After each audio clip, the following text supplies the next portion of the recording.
Chers amoureux du Seigneur, bonjour. Nous sommes à Rock Connexion Divine, votre église en ligne, dans la rubrique Famille. Aujourd'hui, nous allons parler d'un thème très intéressant qui est le Père, le modèle. Pour ce faire, nous avons un illustre invité, le pasteur David Laoré. Bonjour pasteur. Bonjour. Merci d'avoir répondu à notre invitation. C'est moi qui vous remercie.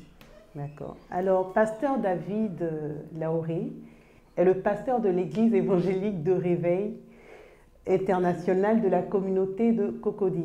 Merci. Il est père de 5 enfants, dont 2 biologiques et 3 enfants adoptés. Oui. D'accord. Alors, pasteur David Laoré, Oui. on va rentrer directement dans le vif du sujet. Nous parlons aujourd'hui du Père, le modèle. Oui. Voilà. Qu'est-ce que vous pouvez nous dire du Père? Avant de parler du Père, je voudrais poser un postulat que Salomon a posé dans le livre des Proverbes au chapitre 20, au verset 11, Oui. où il dit que l'enfant laisse déjà voir par ses actions si sa conduite sera pure et droite. C'est-à-dire ce qui va décider de l'avenir d'un homme, c'est ce qui se construit à la maison. D'accord. Ses actions, ses attitudes, ses émotions révèlent ce qu'il va devenir. Donc si on considère l'enfant comme un noyau, comme une graine, la façon de sélectionner la graine et le sol dans lequel il est planté va définir le genre d'arbre qu'il va devenir.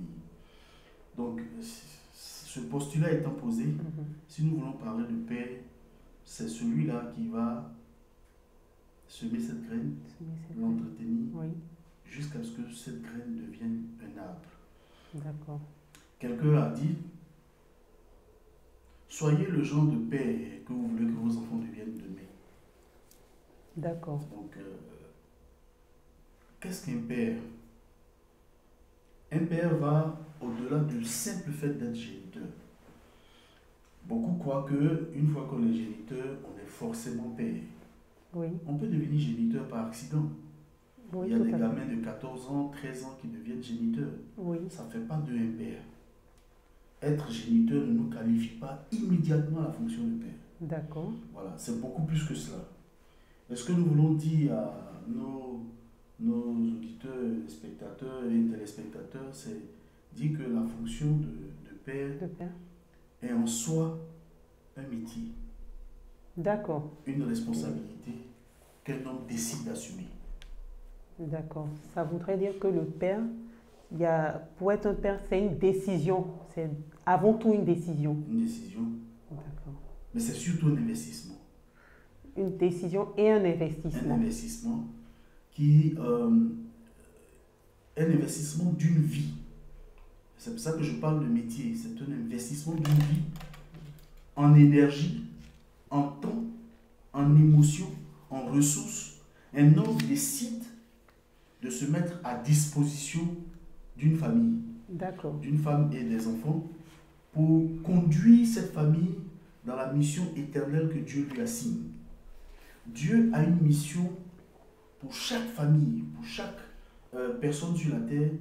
Et cette mission, c'est le Père qui a pour rôle d'encadrer sa progéniture ou sa famille dans cette mission jusqu'à ce qu'elle atteigne le stade que Dieu lui a assigné. Lui assigné. Voilà.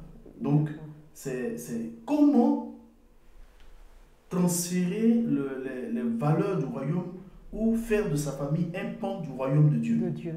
C'est D'accord. une responsabilité, c'est un investissement. D'accord. Il ne suffit pas d'être géniteur. D'accord. Donc si je comprends bien, Mhm. Dieu confère une mission au Père pour Oui, la famille. pour la famille. D'accord. Et donc, c'est tellement bien résumé. Oui. C'est celui donc qui accepte cette responsabilité, Cette responsabilité et qui l'assume, qui peut être qualifié de père. de Père. D'accord. D'accord. Ben, vu qu'on comprend maintenant que être père, c'est une fonction, quelle est la fonction? En quoi consiste la fonction de père? La fonction principale d'un père, c'est aider ses enfants et sa femme à incarner l'image de Dieu. D'accord, à incarner l'image de Dieu. L'image de Dieu. Et je voudrais euh, nous conduire dans la lecture du psaume 78, du verset 2 au verset 8.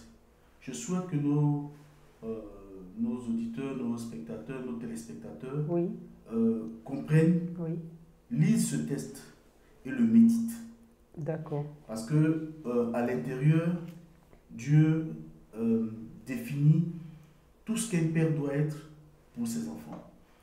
Un jour, mes enfants m'ont demandé, on était en vacances, et puis mon fils m'a dit, mais papa, tu es bon pour nous, tu es gentil avec nous, pourquoi tu fais tout ça?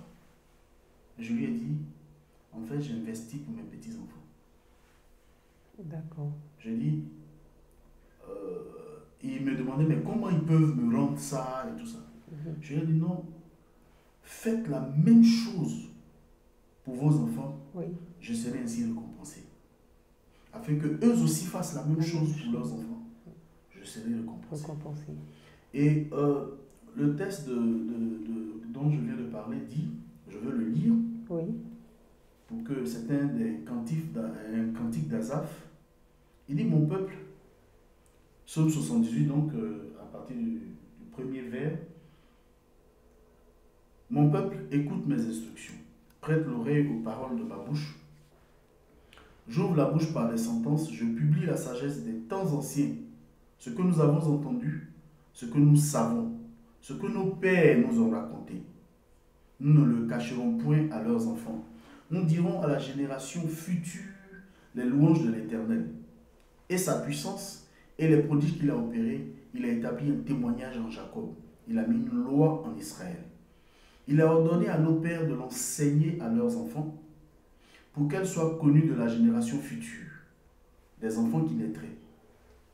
Et il va dire 4 choses essentielles et que, devenus grands, ils en parlent à leurs enfants. en parler aux enfants.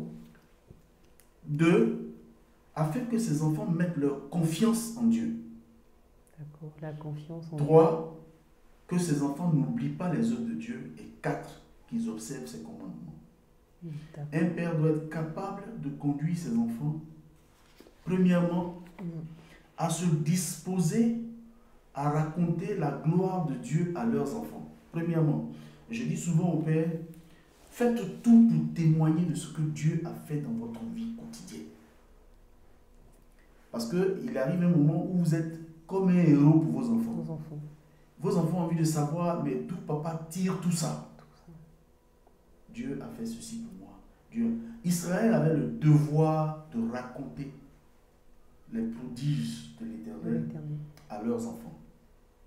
Et souvent quand Dieu reprend Israël, il dit, mais ils ont oublié ce que j'ai fait pour eux. Et souvent, les conflits entre Dieu et Israël, c'est ils ont oublié ce que j'ai fait pour eux en Égypte. Et Dieu, c'est à la limite, je pourrais dire, notre génération dirait, mais attends, cette histoire d'Égypte, il oublie ça quand? Parce qu'il va nous rappeler, il va nous ressasser ça tout le temps. On a l'impression dans tout le parcours de la Bible que Dieu n'a pour repère que l'Égypte. Non, il n'y a pas que ça. Mais il y a tout ce qu'il a fait sur le chemin. Sur le chemin. Je m'adresse au Père. Racontez à vos enfants ce que Dieu a fait pour vous. Dites-leur ce que Dieu est pour vous. En parlant de ce sujet, plus tard dans d'autres émissions, peut-être on parlera du projet que nous avons mis en place. Mais un père non chrétien m'a entendu. Une fois dans son taxi, il conduisait, j'étais à l'arrière. Et puis il a écouté, et puis il dit, mais comment on fait pour prendre part à cette affaire? Je lui ai dit, d'abord, la base est biblique. Il m'a dit, mais si je veux ça pour mes enfants, ce sera le prix à payer. D'accord. Donc, Dieu dit aux pères de se préparer, de parler à leurs enfants et de les emmener à mettre leur confiance en Dieu qui n'oublie pas les œuvres de Dieu et que ces enfants-là observent les commandements de Dieu. C'est le rôle d'un père. Et il dit vers la fin, afin que ces enfants-là ne soient pas comme leurs aïeuls, leur père, qui ne soient pas une race indocile et rebelle, une race dont le cœur n'est pas ferme et dont l'esprit n'est pas fidèle à Dieu. Donc un père devrait avoir un repère, voilà, qui est Dieu, le père de toute la création. Ce père s'identifie à ce repère, et il est un repère pour ses propres enfants. Voilà, donc en 2, 3 mots, le père doit aider les enfants et sa femme à incarner l'image de Dieu. C'est la fonction principale du père. D'accord. Merci, pasteur. Ça me ramène à une question. Déjà, il faudrait que on sache que le père soit un modèle pour son enfant. Parce que si le père n'est pas un modèle, vous êtes d'accord avec moi que l'enfant ne va même pas se poser cette question et ne va pas vouloir reproduire le même modèle. Donc, comment faire même pour être un modèle pour ses enfants, pour que les enfants aient envie de recopier ce modèle et puis pouvoir ensuite leur inculquer ces valeurs qui viennent du royaume?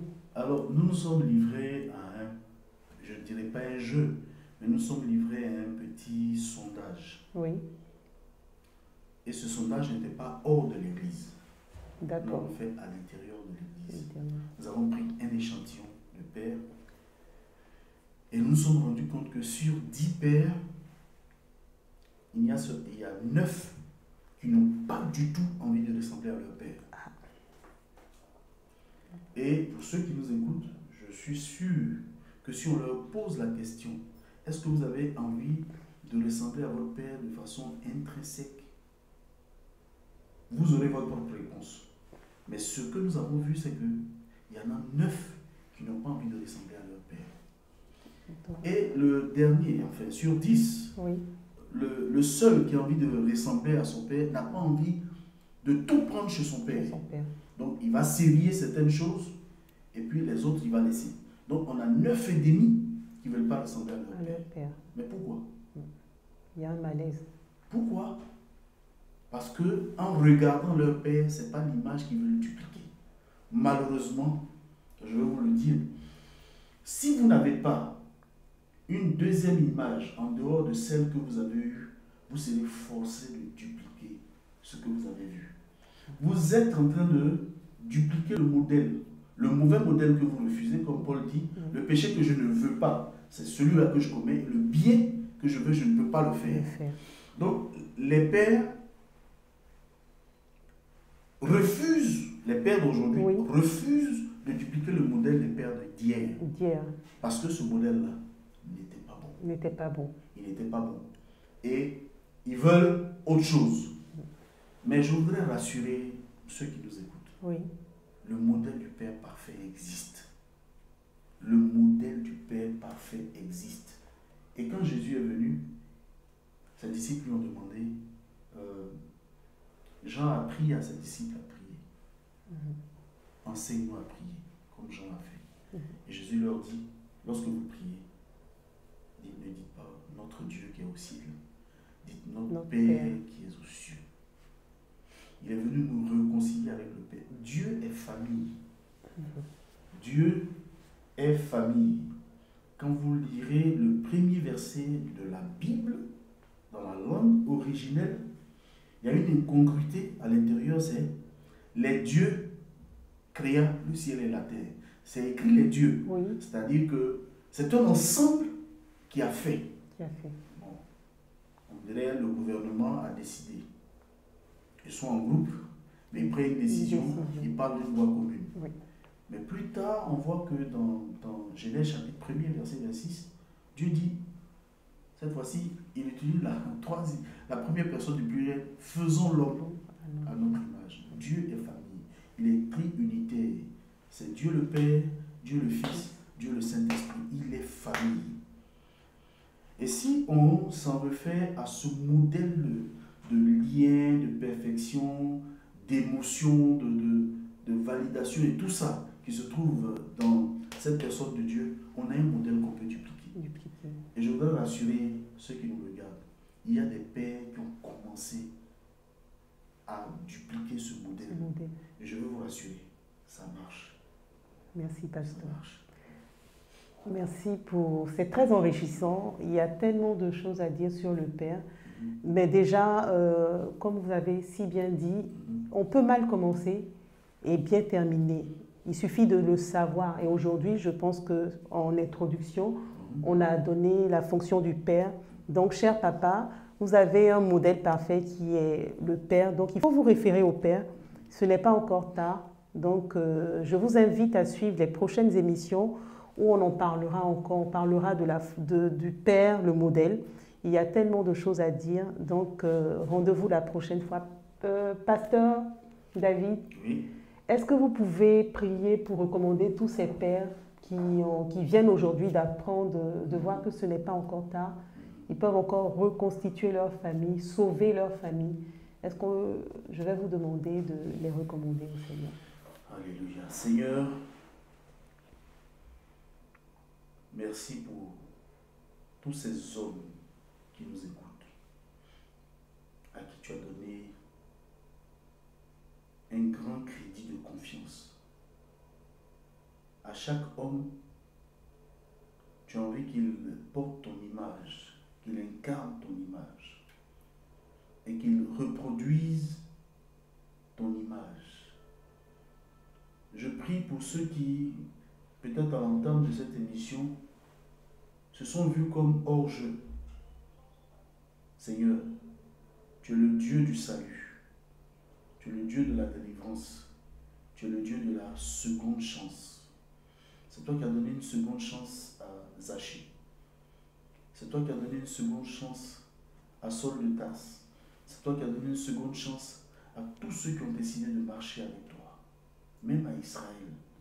Tu les as fait passer de l'esclavage à la statue d'allié du Dieu Tout-Puissant. Je prie que maintenant que nous avons écouté cette première partie, que tu touches le cœur de ces pères et qu'ils s'en réfèrent à toi, ils se tournent vers toi et qu'ils croient en toi qu'il est encore possible de sauver leur maison. Au nom de Jésus. Amen. Amen. Chers amoureux du Seigneur, comme vous avez compris, il s'agit du Père le modèle qui est très important. Nous vous invitons à suivre les prochaines émissions pour en savoir un peu plus. Merci, à très bientôt.